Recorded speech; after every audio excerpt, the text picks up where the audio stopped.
حضرت انس رضی اللہ تعالیٰ عنہ کا عقیدہ حیات انبیاء علیہ السلام فی القبر کے متعلق، حضرت انس رضی اللہ تعالیٰ عنہ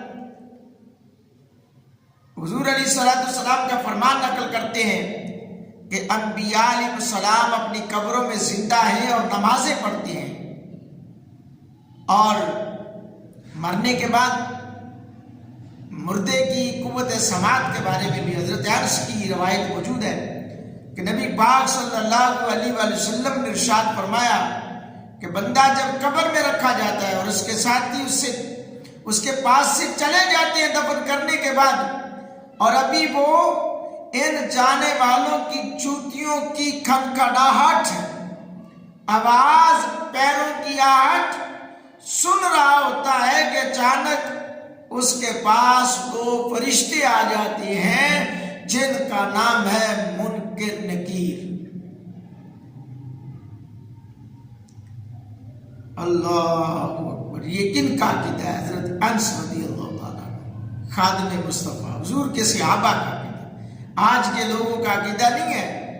آج تو لوگ پتہ نہیں کیا کچھ بکتے ہیں، ان کو ہوش کے ناخن لینا چاہیے، لوگوں کو یہ بتائیں، حضور کی حدیثیں سنائیں، اور جس نے یہ حدیث لکھی ہے نا، یہ صحیح بخاری کے اندر، انٹرنیشنل صحیح بخاری کے اندر جلد نمبر 1 صفحہ نمبر 178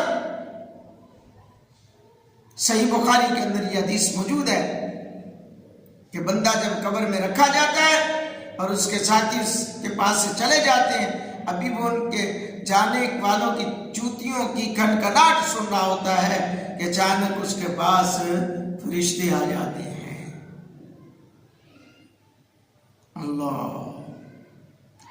اسی طرح امام کے پیچھے قرات نہ کرنا، اس کے متعلق نبی پاک صلی اللہ علیہ وسلم کا فرمان نقل کرتے ہیں حضرت انس رضی اللہ تعالیٰ عنہ کہ رسول اللہ صلی اللہ علیہ وسلم نے نماز پڑھائی اور پھر ہماری طرف متوجہ ہوئے اور فرمایا کہ کیا تم قرات کرتے ہو؟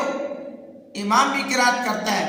پس وہ صحابہ کرام خاموش رہے۔ آپ صلی اللہ علیہ وآلہ وسلم نے ان سے 3 مرتبہ پوچھا، انہوں نے کہا کہ ہم قرات کرتے ہیں۔ آپ صلی اللہ علیہ وآلہ وسلم نے فرمایا امام کے پیچھے قرات نہ کیا کرو۔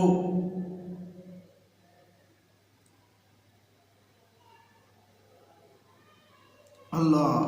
اور نماز کے حوالے سے حضرت ابو ہریرہ رضی اللہ تعالیٰ عنہ اس حدیث کے راوی ہیں کہ میں نے رسول اللہ صلی اللہ علیہ وسلم کی نماز کے زیادہ مشابہ نماز پڑھنے والا اگر کوئی شخص دیکھا ہے، وہ ام سلیم کا بیٹا حضرت انس بن مالک رضی اللہ تعالیٰ عنہ کو دیکھا ہے، جو حضور کی بالکل مد مقابل، بالکل بالمشابہ حضور کی طرح نماز ادا کیا کرتے تھے۔